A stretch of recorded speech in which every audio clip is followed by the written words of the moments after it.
Hello दोस्तों, जय हिंद, नमस्कार। मैं रमेश यादव आप सभी का स्वागत करता हूं study with Ramesh Yadav YouTube channel पर। जो हमने करंट अफेयर की सीरीज चलाई हुई है उसी को आगे बढ़ाते हुए हम आज की क्लास 26 और 27 फरवरी 2024 का करंट अफेयर की क्लास लेंगे। कल 26 तारीख को मैं क्लास नहीं ले सका, कुछ निजी कारणों के कारण कुछ तबीयत खराब थी, तो कल मैं क्लास नहीं ले सका। लेकिन दोनों दिन की क्लास को आज कवर करेंगे। मोस्ट इम्पोर्टेंट जो 8-10 क्वेश्चन जो भी हैं वो आज मैं आपके लिए लेके आया हूँ, और उम्मीद करता हूँ अभी तक जो क्लासेस हुई हैं आपको पसंद आई होंगी, और आगे भी हमारी कोशिश यही रहेगी कि आपको क्लासेस अच्छी लगे, आपका कोई भी टॉपिक छूटे ना। तो करंट अफेयर से आप निश्चिंत हो सकते हैं कि यहाँ से बाहर कोई क्वेश्चन हम नहीं जाने देंगे, क्योंकि डेली करंट अफेयर है। उसके बाद हम वीकली या 10 दिन का करंट अफेयर की क्लास भी लेके आते हैं, और मंथली करंट अफेयर भी हमारा चला हुआ है। तो स्टैटिक जीके का भी कुछ पोर्शन डाला है, कुछ धीरे धीरे डालते रहेंगे, और कुछ क्विज चलते रहेंगे। तो आप जाके अपना चेक कर सकते हैं कि भाई तैयारी कितनी हुई है, कितनी नहीं हुई है। तो इस हिसाब से आप अपनी मेहनत को बढ़ा सकते हैं। तो चलिए आज की क्लास शुरू करते हैं 26 और 27 फरवरी 2024 का करंट अफेयर।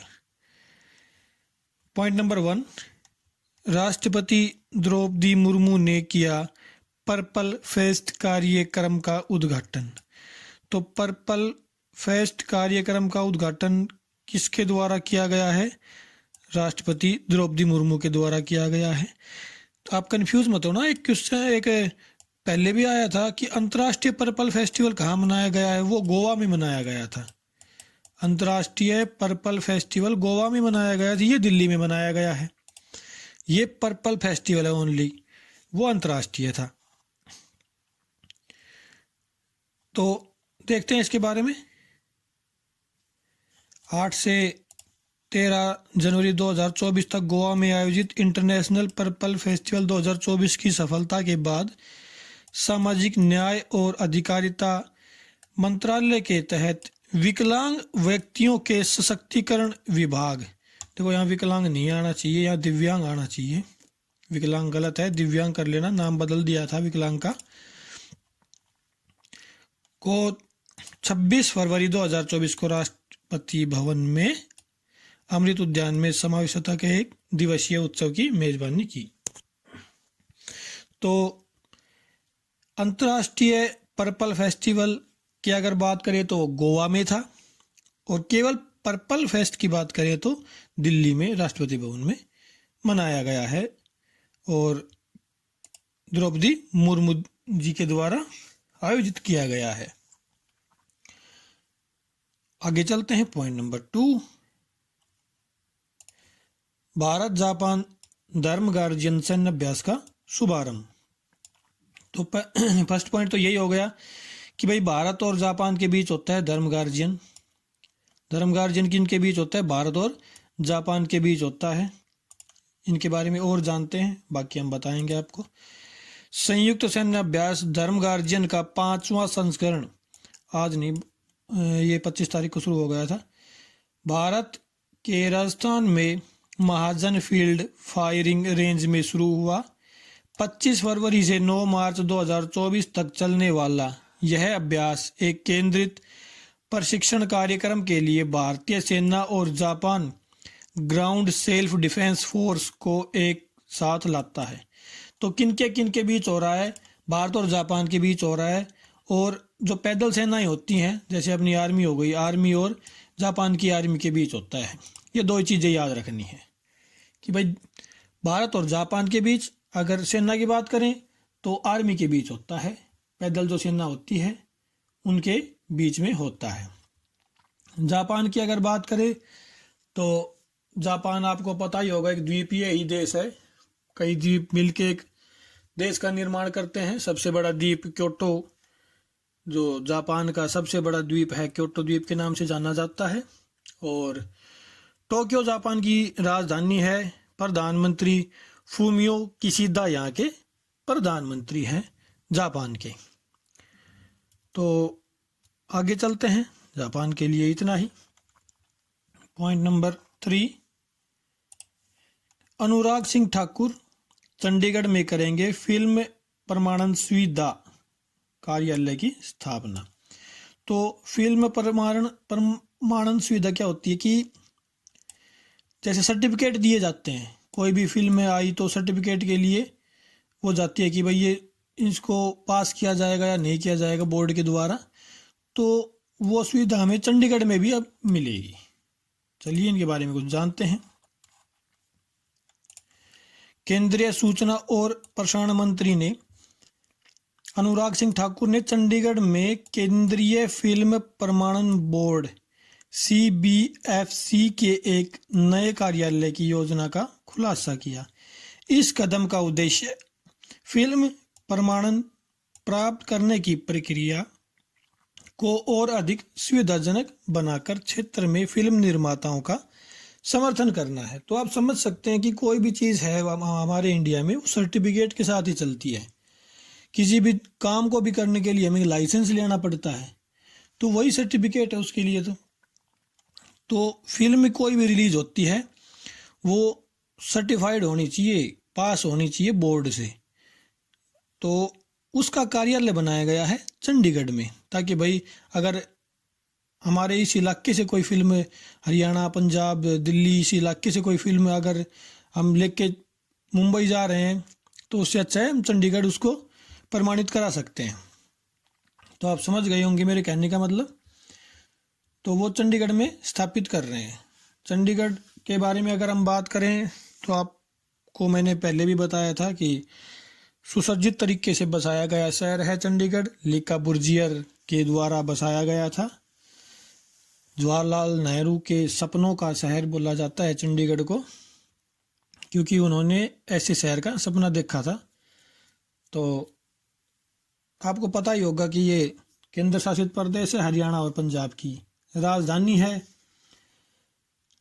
प्रशासक यहाँ के बनवारी लाल पुरोहित जी हैं चंडीगढ़ के। तो चलिए आगे चलते हैं। पॉइंट नंबर 4, दुबई ने भारतीय नागरिकों के लिए पेश किया 5 वर्ष का मल्टी एंट्री वीजा। तो UAE में है दुबई, तो दुबई ने ये वीज़ा पेश किया है। क्यों पेश किया उसके बारे में भी बात करेंगे। इसके बारे में थोड़ा सा कुछ जान लेते हैं।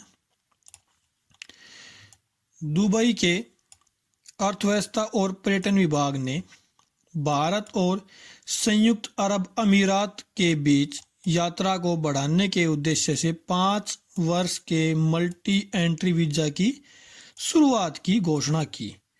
यह पहल दुबई में भारतीय आगंतुकों की उल्लेखनीय वृद्धि के जवाब में की गई है, क्योंकि भारत इस क्षेत्र में पर्यटकों के लिए शीर्ष स्रोत बाजार है। भाई जनसंख्या ज़्यादा है तो बाजार तो है ही, सबसे अधिक जनसंख्या में पहुंच गए हैं तो बाजार भी सबसे बड़ा होगा भारत।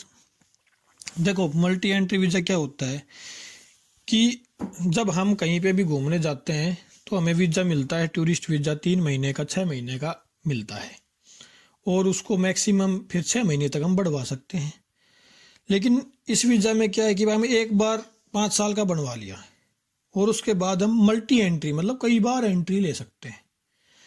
तो भाई 6 महीना घूमे आए, फिर उसके बाद वापस आ गए, फिर 6 महीने चले गए, फिर वापस आ गए, तो बार बार वीज़ा लेने की ज़रूरत नहीं पड़ेगी। 5 वर्ष का वीज़ा एक साथ मिल जाएगा और मल्टी एंट्री हो जाएगी। भाई बार बार एंट्री उसी वीज़े से हो जाएगी। तो आप सोच सकते हैं इस बारे में।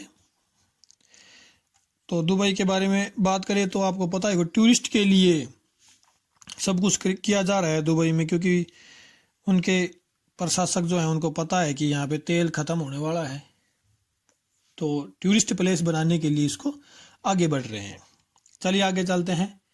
Point number 5, PM Narendra Modi ने किया भारत के सबसे लंबे केबल स्टे ब्रिज सुदर्शन सेतु का उद्घाटन। तो ये हमारे PM नरेंद्र मोदी जी द्वारा किया गया है द्वारका में, गुजरात में, भारत के सबसे लंबे केबल स्टे ब्रिज। तो वो केबल स्टे ब्रिज भारत का सबसे लंबा है, नाम है सुदर्शन सेतु। ये आप देख सकते हैं, ये ब्रिज है। चलिए इसके बारे में थोड़ा सा जानते हैं।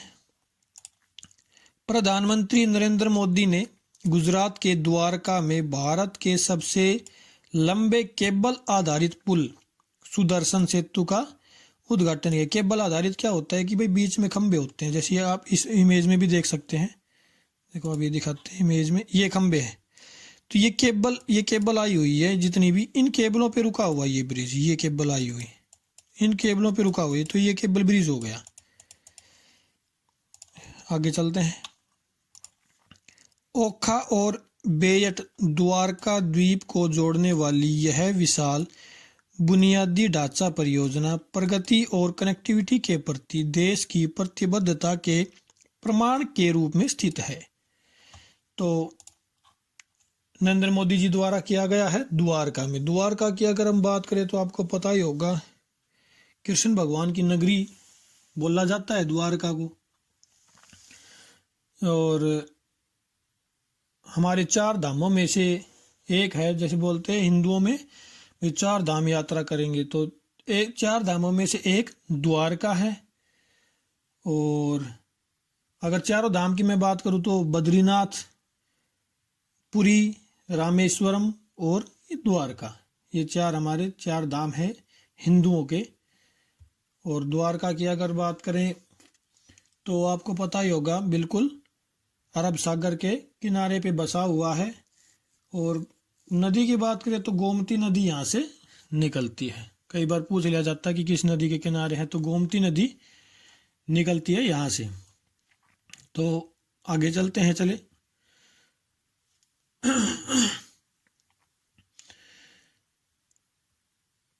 द्वारका गुजरात में है, ये मैं बता चुका हूँ। अगर गुजरात के राज्यपाल की बात करें तो आचार्य देवव्रत यहाँ के राज्यपाल है और मुख्यमंत्री भूपेंद्र भाई पटेल है। तो चलिए आगे चलते हैं। पॉइंट नंबर 6, सेना ने अंतिम दिन खेलो इंडिया विंटर गेम्स 2024 का खिताब जीता। 2 ही क्वेश्चन इंपोर्टेंट रहेंगे यहाँ से कि भाई खेलो विंटर इंडिया खेलो गेम किसने जीता? सेना ने जीता, भारतीय सेना ने जीता है। ये कहाँ आयोजित किया गया था? ये जम्मू कश्मीर में आयोजित किया गया था। देखते हैं। खेलो इंडिया विंटर गेम 2024 गुलमर्ग में संपन्न हुआ, जिसमें प्रतियोगिता के रोमांचक अंतिम दिन के बाद सेना विजय हुई। तो सिर्फ 2 ही पॉइंट यहाँ से याद करने हैं कि जीता किसने है? सेना ने जीता है। खेला कहाँ गया था? गुलमर्ग, जम्मू कश्मीर के गुलमर्ग में खेला गया था। और गुलमर्ग के बारे में अगर हम बात करते हैं तो बहुत ही बढ़िया शहर है गुलमर्ग। इस बोला जाता है कि इस धरती पे कहीं स्वर्ग है ना तो गुलमर्ग है। फूलों की यहाँ पे बड़े बड़े बाग हैं गुलमर्ग में। तो जम्मू कश्मीर में है गुलमर्ग। और जम्मू कश्मीर आपको पता ही होगा केंद्र शासित प्रदेश है। तो पहले केंद्र शासित प्रदेश नहीं था, बीजेपी सरकार ने आने के बाद इसको 2 हिस्सों में बांट दिया, जम्मू कश्मीर और लद्दाख। चलिए आगे चलते। पॉइंट नंबर 7, गीता बत्रा बनी विश्व बैंक के जेईएफ की पहली महिला डायरेक्टर। तो जेईएफ क्या है? जेईएफ है वैश्विक पर्यावरण सुविधा, ग्लोबल एनवायरनमेंट फैसिलिटी। चलिए इनके बारे में कुछ जानते हैं। प्रतिष्ठित भारतीय अर्थशास्त्री गीता बत्रा को विश्व बैंक की वैश्विक पर्यावरण सुविधा के स्वतंत्र मूल्यांकन कार्यालय के निदेशक के रूप में नियुक्त किया। यह नियुक्ति एक महत्वपूर्ण मील का पत्थर है, क्योंकि बत्रा इस प्रतिष्ठित भूमिका को संभालने वाली विकासशील देश की पहली महिला बन गई है। तो पहली महिला बनी है। मोस्ट इंपोर्टेंट क्वेश्चन रहेगा, जेईएफ का काम क्या है? भाई वैश्विक पर्यावरण सुविधा। देखो, पर्यावरण को साफ सुथरा रखने के लिए ये फंडिंग करते हैं, ठीक है ना, कि भाई ये नदी साफ करनी है, चल इतने पैसे इस नदी को साफ करने के लिए दे दिए, यहाँ पेड़ लगाने हैं पेड़ लगाने के लिए दे दिए। तो इस प्रकार से ये आर्थिक सहायता ही करेंगे। आपको पता है बैंक क्या काम करता है? बैंक तो लोन देता है, आर्थिक सहायता करता है, ठीक है ना, वित्तीय सहायता प्रदान करता है। तो इनका काम यही है, वैश्विक पर्यावरण सुविधा देना। अगर बात करें विश्व बैंक की, तो विश्व बैंक का आपको पता ही होगा मुख्यालय वाशिंगटन डीसी, पहले भी बता चुका हूँ। और प्रेसिडेंट की बात करें तो अजय बंगा यहाँ के प्रेसिडेंट हैं विश्व बैंक के। तो आगे चलते हैं, पॉइंट नंबर 8।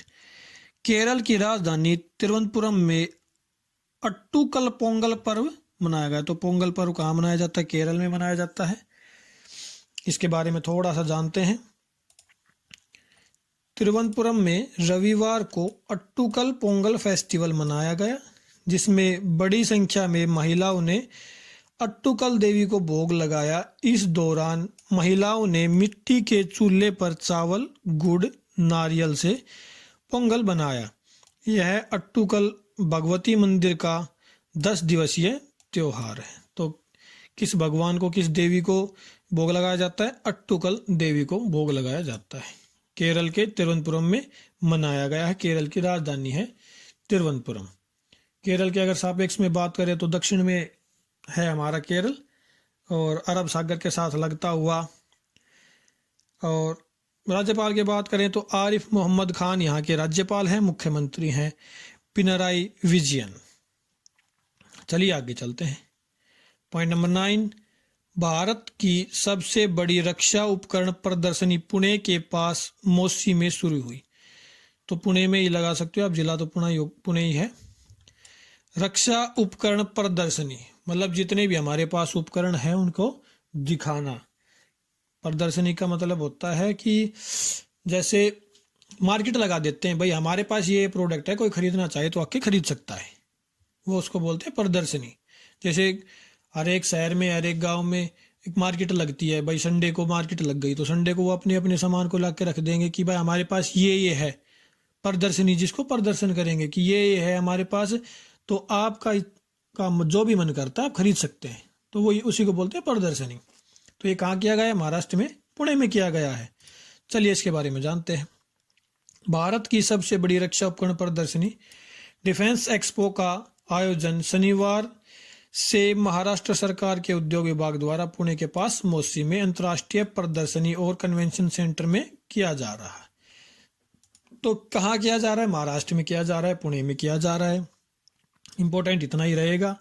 महाराष्ट्र के बारे में अगर बात करें तो राज्यपाल हैं रमेश बैस, मुख्यमंत्री एकनाथ शिंदे यहाँ के मुख्यमंत्री हैं।